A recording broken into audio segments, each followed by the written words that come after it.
만군의 여호와가 말하노라. 가라, 깨어서 내 목자 내 짝된 자를 치라. 목자를 치면 양이 흩어지려니와 작은 자들 위에는 내가 내 손을 들이우리라. 여호와가 말하노라. 이 온 땅에서 3분의 2는 멸망하고 3분의 1은 거기 남으리니 내가 그 3분의 1을 불 가운데 던져 은같이 연단하며 금같이 시험할 것이라. 그들이 내 이름을 부르리니 내가 들을 것이며 나는 말하기를 이는 내 백성이라 할 것이요 그들은 말하기를 여호와는 내 하나님이시라 하리라. 아멘. 지난달 한 언론에서 이제 14개 선진 국가들이죠. 경제 선진 국가들을 대상으로 하나의 통계 자료를 발표하였습니다. 코로나와 같은 이제 인류가 맞이하는 그런 전 세계적인 위기 앞에서 사람들의 종교성에 관한 그런 통계였습니다.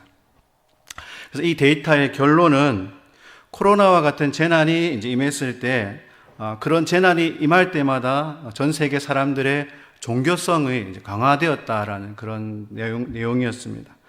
그래서 그 변화 중에 가장 큰, 특별히 코로나 때문에 종교성이 가장 높아진 나라는 어디일까요? 한번 상상해 보시길 바랍니다. 어디라고 생각하십니까? 우리나라라고 생각하는데 이제 미국이었습니다.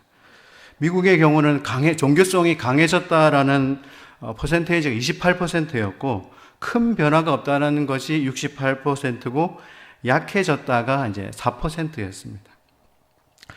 2020년 이제 상반기 들어서 이제 코로나가 확산되었을 때 다른 나라에 비해서 가장 피해를 많이 본 곳이 이제 미국과 스페인, 이탈리아 이런 3개 국가 정도 되는데요. 특별히 이 3개 국가들의 국민들의 종교성이 이제 높아졌다라는 겁니다. 자연재해나 큰 위기의 어떤 경험을 통해서 종교를 가지고 있지 않다가 또 종교를 가지고 있는 수치 또한 이제 높아졌다라는 거죠. 우리나라는 이 14개 국가에 포함되고 있는데 이 14개 선진 국가들 중에서 이 종교성 변화 수치에서는 8위였습니다. 종교적인 믿음이 또 강해졌다라는 부분이 또 10%였는데 좀 특이한 점은 대한민국은 이제 강해졌다라는 것이 10%고 또 약해졌다는 것이 9%라는 거죠. 그래서 이 둘의 수치가 통계로 따지면은 이제 전 세계 중에서 가장 높은 것이었습니다. 이 14개 국가들 중에서 자신의 삶에 대하여 신앙이 중요하다라고 생각하는 사람일수록 이 코로나19 같은 이제 코로나19 같은 이 위기로 말미암아 종교적인 신앙심이 더 강해졌다라는 겁니다. 그런데 이 종교적인 신앙심의 그 데이터만 본다면 가장 높은 수치를 기록한 나라는 스페인이었고 또 그 다음이 미국, 이탈리아, 대한민국은 9위였습니다. 인류는 지난 역사 속에서 여러 재난과 또 질병들을 경험하였습니다. 그 시련들을 겪으면서 사람들은 끊임없이 왜 이런 위기들이 닥쳐왔는지 이것이 우리에게 주는 것이 어떤 의미가 있는지를 이제 질문하게 됩니다. 그래서 자신이 만난 어떤 위기에 대하여서 내가 나를 지킬 수 없기 때문에 뭔가를 의지하는 종교가 있어야 되고 그 종교가 그 역할을 다하고 있는지 또한 질문하는 것을 보게 됩니다. 그러나 또 다른 누군가는 이런 위기 앞에서는 종교는 아무런 도움이 되지 않는다라고 결론을 내리는 사람들도 있다라는 겁니다. 그리고 또 누군가는 이런 위기들을 통하여서 더 깊이 종교로 이제 빠져든다라는 거죠. 앞서 말씀드린 자료 근거에 따르면 우리나라는 이 코로나19로 말미암아 종교성이 강해진 다른 나라에 비하여서 전체적으로 사실을 따지면 아무런 변화가 없다라는 것과 같습니다. 왜냐?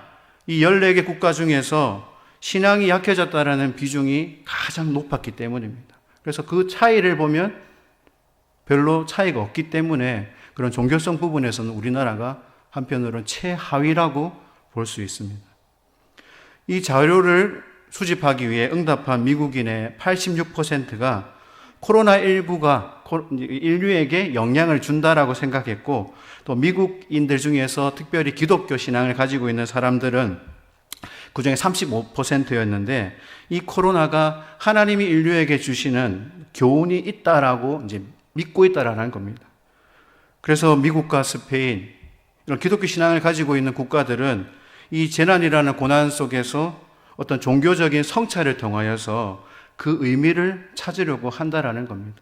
그런데 우리도 같은 기독교 신앙을 가지고 있는데 우리는 어떠한 의미를 두고 있는지를 질문해 볼 필요가 있는 것 같습니다. 오늘 말씀은 하나님의 선민, 곧 하나님이 택하신 자들에게 회복과 영적인 성숙이 일어날 것을 우리에게 가르쳐 주고 있습니다. 그 영적인 성숙이 일어날 때 어떠한 일들이 일어나는지에 대해서 설명해 주고 있는 그런 말씀들입니다. 그런데 이것이 한편으로는 회복이라고 볼 수 없을 만큼 힘들고 어려운 과정으로 나타내고 있습니다. 그런데 그런 고통을 지난 후에 하나님의 선민으로서의 자격을 얻게 된다는 것이죠. 선한 목자가 고난을 당하고 그로 인하여서 그의 양떼가 돌봐줄 이가 없기 때문에 흩어져 버린다는 것이죠. 그런데 그런 연단의 과정을 지나게 되면 하나님이 택한 백성이 되는 그런 구원의 기쁨을 누릴 것을 예언하고 있습니다. 그래서 마치 예수님의 십자가의 고난 앞에서 그 죽으심 앞에서 제자들이 떠난 것처럼 그런 장면을 상상하게 해준다는 것이죠. 그런데 우리가 바로 주님의 그 사랑 때문에 하나님께서 우리를 하나 되게 해주시고 하나님의 구원의 자리로 인도해 주신다는 것을 깨닫게 됩니다. 오늘 본문의 말씀에서 목자를 치면 양이 흩어지려니와 라고 말씀하고 있습니다. 그래서 가만히 들여다보면 예수님의 죽음 앞에 흩어졌던 그런 제자들의 모습이 그려집니다. 마가복음 14장 27절에서 예수님은 제자들에게 십자가를 지시기 전에 이렇게 말씀하셨죠. 너희가 다 나를 버리리라. 이는 기록된 바 내가 목자를 치리니 양들이 흩어지리라 하였음이라. 바로 예수님께서 이 스가랴의 말씀을 인용하신 것입니다. 그런데 이 말씀을 듣고 있던 베드로가 뭐라고 대답했습니까? 모두가 주님을 버릴지라도 자신은 버리지 않겠습니다 라고 말했을 때 주님은 베드로에게 뭐라고 말씀하셨습니까? 베드로야, 오늘 이 밤 닭이 몇 번 울기 전에? 2번 울기 전에 네가 나를 몇 번 부인하리라? 3번 부인하리라고 말씀하셨고 그 말씀 그대로 되었습니다. 제자들이 예수님의 고난과 이 순환 앞에 배신하고 도망하고 흩어졌지만 부활하신 주님은 다시금 그들을 찾아가셔서 회복시켜 주셨고 구원의 기쁜 소식을 전하는 자들로 삼아 주셨습니다.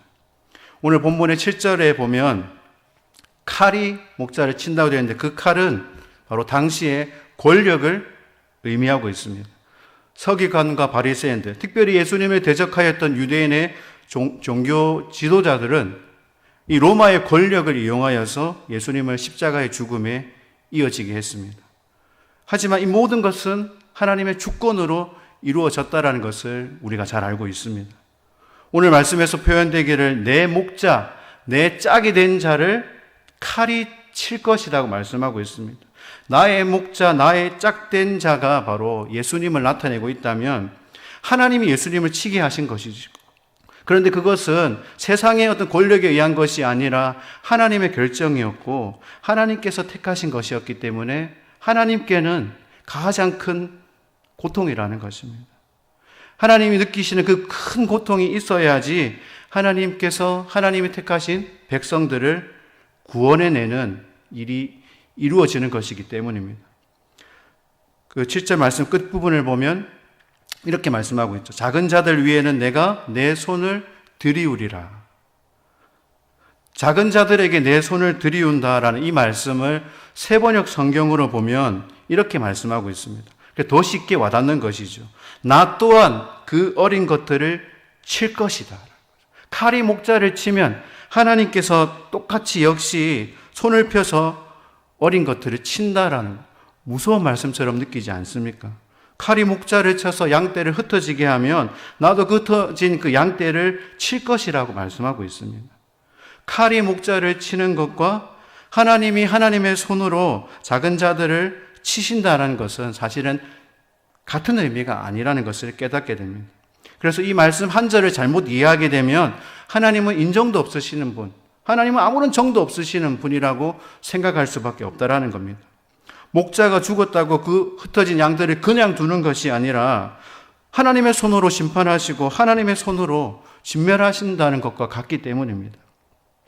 그런데 성경에서 여러 부분에서 강조되는 것은 그 하나님의 손에 의미하고 있는 것, 그 하나님의 심판, 하나님의 그 심판은 때로는 진멸하는 손이시기도 하지만 또한 택한 백성을 구원해 내시는 전능하신 그 손이라는 것을 우리는 잘 알고 있습니다. 구원의 손이라는 것을 말씀하고 있습니다.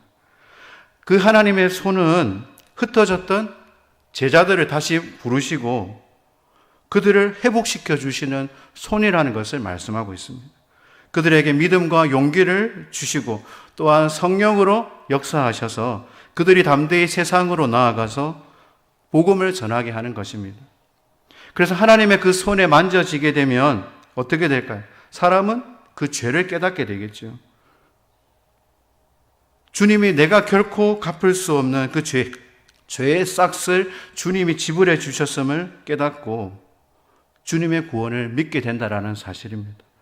그리고 택함 받은 자의 모습으로 점점 변화되어서 하나님 나라에 들어가기에 합당한 영화로운 존재로 세움받는 것입니다.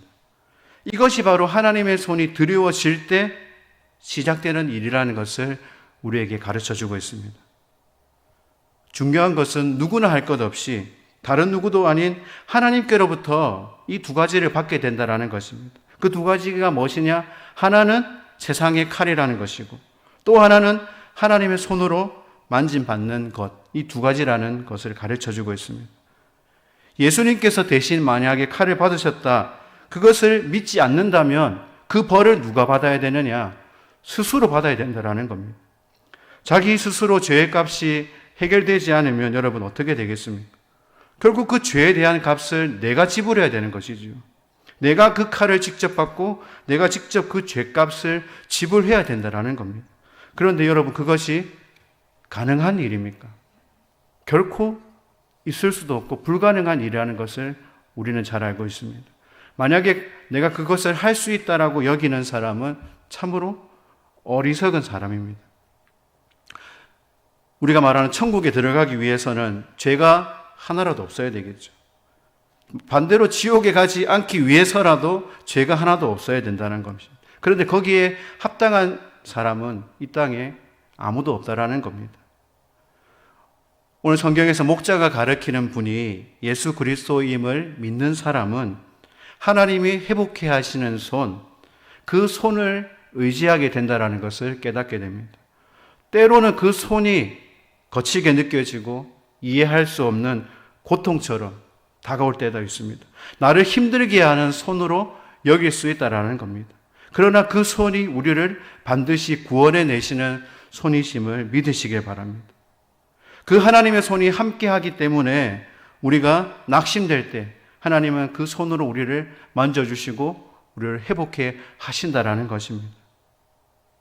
하나님께서 오늘 말씀에서 목자의 죽음 앞에 흩어진 많은 사람들 중에서 작은 자들에게 손을 내밀어 주시겠다라고 말씀하고 있습니다. 그 작은 자들이 어떤 사람들일까요?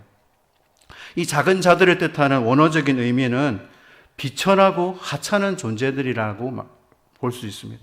다시 말해서 아무도 관심을 가져주지 않는 사람들입니다. 다시 말해서 하나님께서 어떤 조건이나 자격을 갖지 못한 사람들, 뭔가 구원의 기대조차 할 수 없는 사람들을 친히 찾아가셔서 은혜를 베풀어 주시는 것과 같습니다.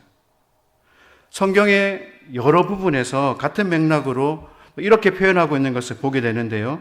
남은 자들에게 은혜를 주신다. 여러분 많이 들어보셨죠? 그래서 성경에서 말하는 작은 자들과 남은 자들이 나타내고 있는 것은 결국 모두가 멸망당할 수밖에 없는 상황에서 하나님의 전적인 은혜로 택함 받는 사람들, 구원함을 받는 사람들이라는 것을 우리에게 가르쳐 주고 있습니다. 그런데 그 구원하심은 모두가 받는 것이 아니라는 것을 성경이 오늘 말씀해 주고 있습니다. 우리 8절 말씀을 함께 읽겠습니다.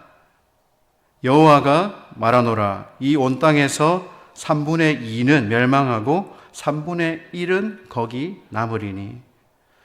오늘 말씀에서 표현하고 있는 것은 단지 숫자적인 의미를 말하고 있는 것이 아닙니다. 예를 들어서 90명이면 60명은 멸망당하고 30명만 구원받는다라는 그런 의미가 아니라 많은 것 중에서 아주 적은 것을 의미하고 있습니다. 그렇게 남겨진 사람들은 이것이 자기의 노력에 의한 것이 아니고 전적인 하나님의 은혜에 의해서 남겨진 사람들이라는 것을 우리에게 가르쳐주고 있습니다.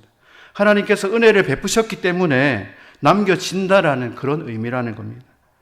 이렇게 남겨진 사람들에게 하나님의 그 은혜가 얼마나 큰 것인지를 우리는 깨달아야 되는 것입니다. 여러분들은 스스로 자신이 말할 때 하나님의 은혜가 어떤 것이라고 생각하십니까? 스스로에게 한번 질문해 보시기 바랍니다. 나에게 하나님의 은혜가 어떠한 것인가? 그저 받은 것, 믿음으로 받은 것, 공짜로 받은 것, 이제는 받을 만큼 충분히 받았으니까 이제 더 이상 받지 않아도 되는 것으로 생각하지는 않습니까? 그런데 그것은 여러분들의 선택이 아니라 하나님이 주신 것이고 그 은혜가 얼마나 큰 것이라는 것을 우리는 날마다 깨닫고 살아가야 되는 것에 있습니다. 그런데 우리는 언제나 현실을 생각할 수밖에 없습니다. 처음 서두에 말씀드린 것처럼 이 코로나라는 위기 때문에 신앙이 성숙한 사람도 있지만 그렇지 않은 사람들도 많다라는 겁니다. 예수님의 고난 앞에 많은 사람들, 그리고 예수님을 따라다녔던 제자들도 흩어졌습니다. 이 땅의 기독교의 역사 속에서 교회가 아니면 어떤 우리의 신앙이 핍박받고 위기가 찾아왔을 때 많은 사람들이 믿음을 버렸다라는 것을 우리는 잘 알고 있습니다. 그런데 이런 모습들조차 바로 하나님은 이미 알고 계셨고 성경을 통하여서 예언하고 있는 것입니다. 공중의 권세 잡은 자들로 인하여서 우리의 믿음은 언제나 위협이 받아왔고 교회는 끊임없이 핍박을 여러 가지 다른 모양에 의해서 받고 있다라는 겁니다. 그로 인하여서 계속해서 흩어지게 된다라는 것이죠.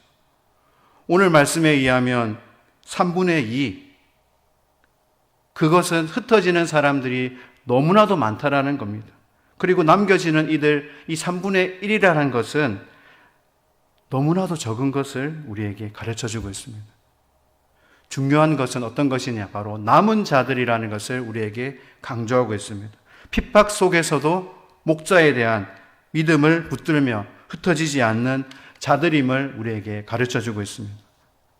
그렇기 때문에 우리는 무엇을 깨달아야 하겠습니까? 우리가 교회 안에 있고 우리가 나름대로 신앙생활을 한다고 여겨도 어쩌면 우리 모두가 하나님이 손을 내밀어 주시는 사람이 아닐 수도 있다는 것을 깊이 깨달아야 되는 것에 있습니다. 그리고 누가 과연 그 택함을 받은 자들인지 알 수 없고 오직 하나님만이 아신다라는 겁니다. 그런데 더 분명한 것은 누가 남은 자들이냐? 바로 환난과 핍박 중에도 떠나지 않고 주님을 향한 믿음을 소유한 바로 그 사람이라는 것을 우리에게 가르쳐주고 있습니다. 믿음을 지키는 자들에게 구원의 은혜가 주어진다라는 것을 우리에게 강조하고 있습니다. 저와 여러분들이 적은 자들, 곧 남은 자들이 되기를 소망합니다. 끝까지 우리의 믿음을 지켜낼 수 있는 그런 은혜의 소유자들이 되시길 바랍니다. 우리는 이 구원의 은혜를 받은 자들에게 하나님이 허락하시는 연단의 과정이 있다라는 사실을 깨달아야 합니다. 우리 9절 말씀을 함께 읽겠습니다. 내가 그 3분의 1을 불 가운데에 던져 은같이 연단하며 금같이 시험할 것이라. 그들이 내 이름을 부르리니 내가 들을 것이며 나는 말하기를 이는 내 백성이라 할 것이요 그들은 말하기를 여호와는 내 하나님이시라 하리라. 아멘. 이 택함 받은 자들 가운데 불 가운데 던져지는 고통을 당하게 된다라는 겁니다. 그런데 왜 불 가운데로 던지느냐? 정결하고 순결하게 만드시기 위함입니다. 그래서 장차 임하게 된 하나님 나라에 합당한 자들로 거룩한 자녀로 세우시기 위함이라는 것을 우리에게 가르쳐주고 있습니다. 이것을 위하여서 우리는 이 땅에 잠시 살아가는 동안 그 하나님의 나라를 맛보며 경험하면서 동시에 이루면서 살아가는 것입니다. 광석에서 캐낸 원석이라 부르죠. 원석은 처음에는 그 원석이라는 그 자체로는 이 값이 어느 정도인지 가늠할 수가 없습니다.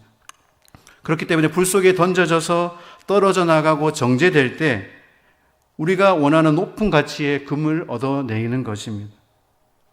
구원의 은혜를 베푸는 자들에게도 동일하다는 것을 성경은 우리에게 말씀하고 있습니다. 왜 그럴까요? 하나님의 주권으로 택함 받은 자들에게 하나님 공짜로 주셨으면 되지 왜 이와 같은 고난과 고통을 당하게 하시느냐? 우리는 질문할 수밖에 없습니다. 뭔가 하나님께 구원이라는 것을 좋은 곳에 받았는데 받고 나서 보니 내 삶이 이전보다 더 못하다라고 만약에 여긴다면 여러분 어떠하겠습니까? 괜히 받았다. 구원 별로 좋아 보지도 않는데 괜히 받고 나서 보니까 내 삶이 더 힘들어졌다. 내 삶이 고통스럽다. 내 삶이 끊임없이 문제의 연속이다라고 그렇게 항변하지 않겠습니까? 그런데 그것은 인간적인 생각에 불과하다는 것을 우리는 깨달아야 됩니다. 우리가 예수님을 믿음으로 말미암아 구원을 받아서 하나님 앞에서 의롭다함을 얻는 자격을 갖추었지만 우리는 여전히 죄성을 그대로 가지고 있는 죄인이라는 것을 잘 알고 있습니다. 그래서 완전하게 벗어나는 것은 아니죠. 결국 우리 또한 빚어지고 걸러내지기 위하여서 그 연단의 과정을 반드시 거쳐야 되는 것입니다. 그래서 그 연단의 과정은 이 땅을 살아가는 동안 계속된다라는 것입니다. 때로는 우리가 스스로 생각할 때 왜 나만 이런 고통을 겪어야 되는지 불평할 때가 있다라는 겁니다. 우리가 이 시대의 삶을 가만히 들여다보면 우리는 우리 자신보다 더 힘들고 어려운 삶을 살아가고 있는 많은 사람들이 있다라는 것을 먼저 깨달아야 됩니다. 그 중에는 주님을 알지 못하기 때문에 현실의 칼에 쓰러져 버리고 스스로 그 삶을 놓아버리는 사람들도 있다라는 겁니다. 우리가 바라보는 더 높은 곳에 있는 대상들과 우리를 비교하기 때문에 우리의 불평과 우리의 불만은 거기에서부터 있는 것입니다.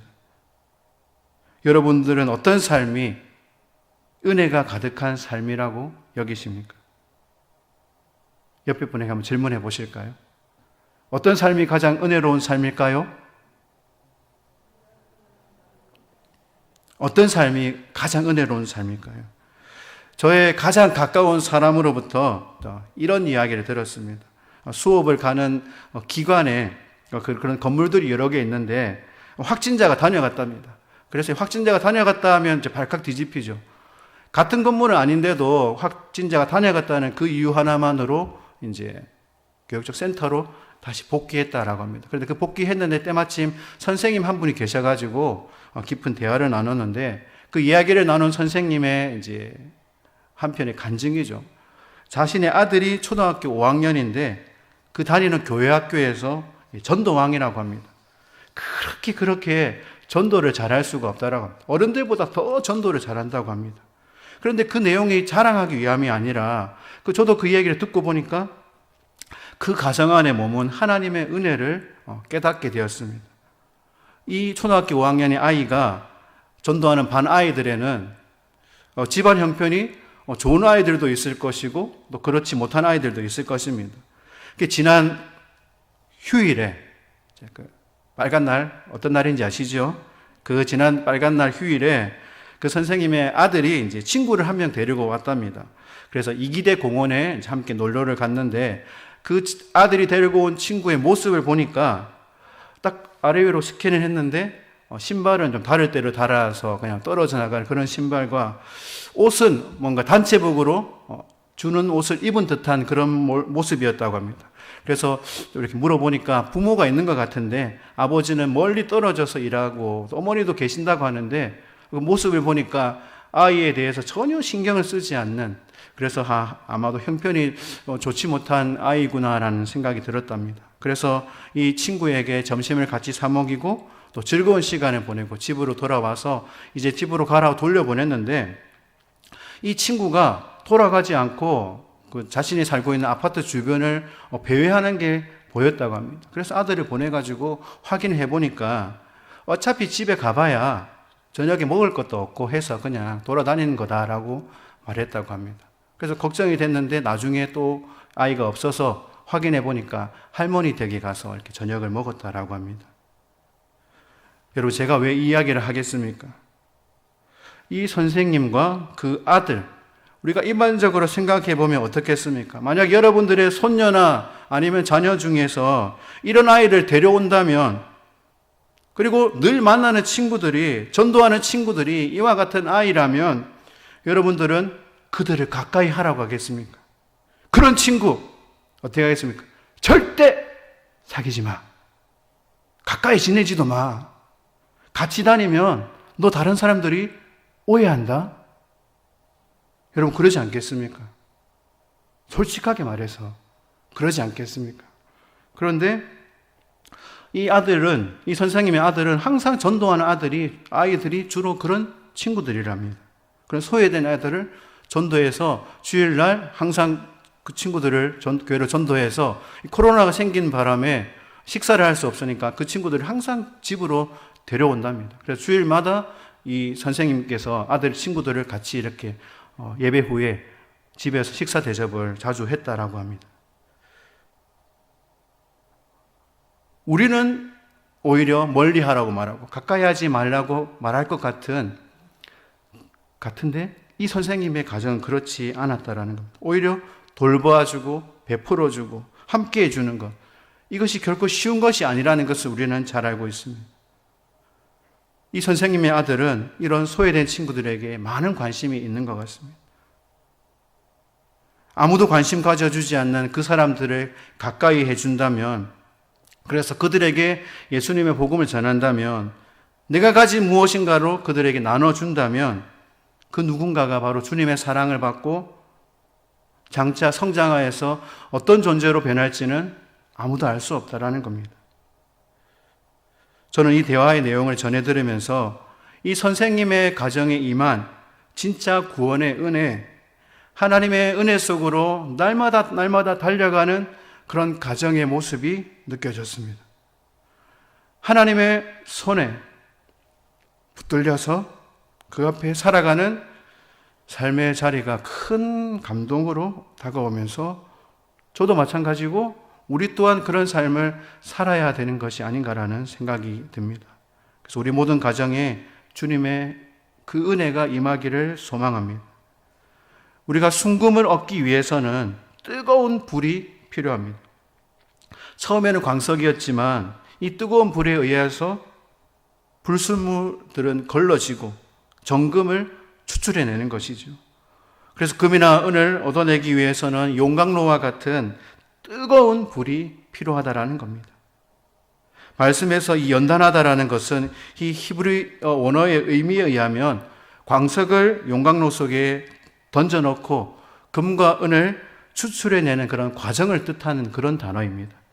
그래서 금같이 시험한다는 것은 다시 말해서 금을 검사하는 것처럼, 금을 테스트하는 것처럼 이제 검사한다라는 그런 의미입니다. 금을 검사하는, 그래서 그 순도를 몇 퍼센트에 99%인지 80%인지의 금의 순도를 테스트하는 그런 과정의 단어라는 겁니다. 그 과정과 같이 하나님께서 하나님의 백성으로 삼으시기 위해서 우리를 연단하신다라고 말씀하고 있습니다. 우리에게는 그것이 어렵고 힘이 들 것처럼 느낄 수밖에 없습니다. 왜 이런 고통을 당해야 하는지, 왜 이런 고난이 우리에게 주어졌는지, 이 불로같이 연단하는 그런 과정이 아니라 평안하고 아무런 문제가 생기지 않고 그렇게 인생에서 만족하는 것들로만 가득 채워주신다면 오히려 더 많은 사람들이 주님을 믿지 않겠습니까? 라고 우리는 반문할 수도 있겠죠. 그러나 그것은 결코 우리의 착각이라는 것을 깊이 깨달아야 되는 것입니다. 성경은 구원의 이중성을 강조하고 있습니다. 하나는 믿음으로 얻는 것이고 하나는 삶으로 이루는 것입니다. 오늘 말씀에서 하나님께서 구원의 은혜를 가져다 주는 자들에게 그들을 가리켜서 작은 자들이라고 말씀하고 있습니다. 그 작은 자들은 어떤 자들이냐? 바로 믿음의 핍박과 믿음의 고난이 있을 때 주님을 향한 믿음을 지킨 자들이라고 우리에게 가르쳐 주고 있습니다. 아무런 문제가 없을 때에는 과연 누가 하나님의 은혜를 입은 자들인지 우리는 알 수 없습니다. 그러나 언제 그 모든 것이 드러나느냐? 바로 고난과 핍박 속에 그것이 밝혀진다라는 것입니다. 마지막을 향하여, 마지막 시대를 향하여 가면 갈수록 교회를 향한 세상의 핍박은 커져가기 마련입니다. 그 때문에 더 많은 사람들이 믿음을 떠나게 될 것을 성경은 이미 예언하고 있습니다. 그래서 사실 주님이 다시 오실 때 정말 많은 사람들이 주님을 믿고 영접하는 것이 아니라 오히려 그 반대라는 것을 우리에게 상징적으로 가르쳐 주고 있습니다.